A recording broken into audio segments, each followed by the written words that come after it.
একটা মূল্যবান হাদিস আপনাদের সামনে শোনাই।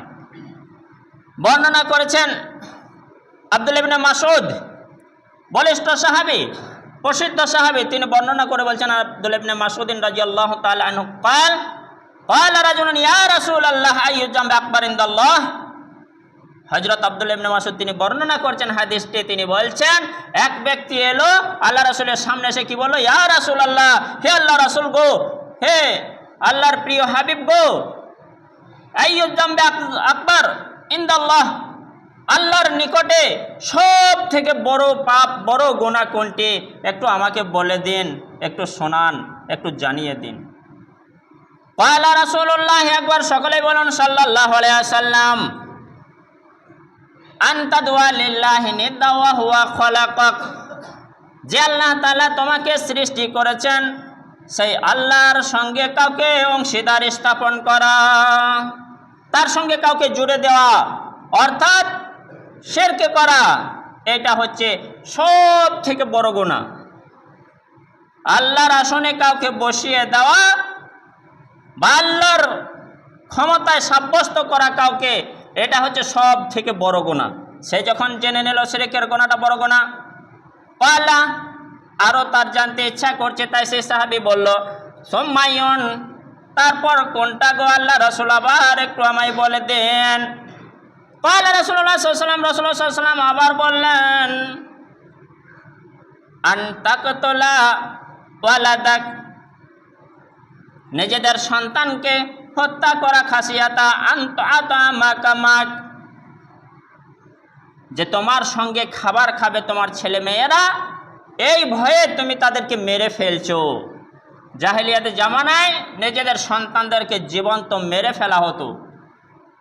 অনেকে মেরে ফেলতো বিবাহ দেওয়ার ভয়ে, অনেকে মেরে ফেলতো খাবার দেওয়ার ভয়ে।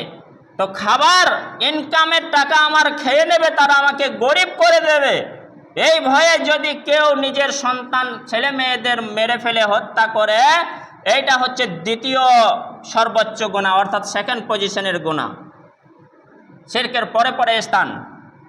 ক্বালা, সেই সাহাবী বললেন আবার, সুম্মায়ুন ইয়া রাসূলুল্লাহ, আমাকে আবার এরপরে কোনটা, অর্থাৎ তৃতীয় স্থানে কোন গুনাহটা একটু বলে দেন। ভালো করে আমাদের শুনে রাখতে হবে। আমার রাসূল কারীম সাল্লাল্লাহু আলাইহি ওয়াসাল্লাম লজ্জা না করে সেই ভয়ঙ্কর গুনাহটার কথা বলে দিলেন, যেটা সমাজে আজকে অহরহ আজকে ঘটতে চলেছে বা ঘটে যাচ্ছে। আনতাজিনা হালিলাতান জারিক, কোনো মানুষ যখন তার প্রতিবেশীর কোনো স্ত্রীর সাথে জিনা করে ফেলে, ব্যভিচার করে ফেলে, কোনো স্ত্রী একজনের সঙ্গে বিবাহ হয়েছে, তার স্ত্রী হয়েছে, তার স্বামীর জন্য হালাল, বাকি সকলের জন্য হারাম, সেই পরের স্ত্রীর সঙ্গে প্রতিবেশীর কোনো মানুষ যখন ব্যভিচার করে, জিনা করে, এইটা হচ্ছে তার জন্য তৃতীয় নম্বর গুনাহ, খুবই ভয়ঙ্কর গুনাহ। কারণ এক নম্বর হক নষ্ট করে তার, দ্বিতীয় নম্বর একটা জঘন্যতম আচরণ করে ফেলে পর স্ত্রীর সঙ্গে। তো আল্লাহ রাসূল সাল্লাল্লাহু আলাইহি ওয়াসাল্লাম এ কথা বলে দিলেন। যখন সাহাবী জিজ্ঞাসা করলেন, কে সুন্দর আল্লাহ তাআলা, এ কথা তিনটিকে সাহাবীর পছন্দ হলো, প্রশ্ন তিনটিকে, যে কারণে জিব্রাইলকে ডেকে দিলেন। ও জিব্রাইল, আল্লাহ ডাকলেন, তুমি শোনো শোনো, তুমি যাও ওই তোমার রাসূলের কাছে, আমার রাসূলের প্রিয় হাবিব মুহাম্মাদের কাছে যাও। সাহাবীর সঙ্গে প্রশ্নোত্তর চলছে, সেখানে গিয়ে সূরাতুল ফুরকানের 68 নম্বর আয়াতটা দিয়ে দাও। ফানজালাল্লাহু তাসদিকাহা, ওই তাদের প্রশ্নোত্তরের মধ্যে থেকে তাসদিক করে ইঙ্গিত দিয়ে এই সূরা ফুরকানের 25 নম্বর সূরা ফুরকান আয়াত নম্বর 68 দিয়ে দিলেন। ওয়াল্লাযিনা লা ইয়াদুনা মাআল্লাহি ইলাহান আখার, ওই তো সেই সমস্ত মানুষরা প্রকৃতি মুমিন ইমানদার, যারা আল্লাহ তাআলার সঙ্গে আর কাউকে শিরক করে না, অংশীদার স্থাপন করে না, আর কাউকে মানে না আল্লাহ ছাড়া।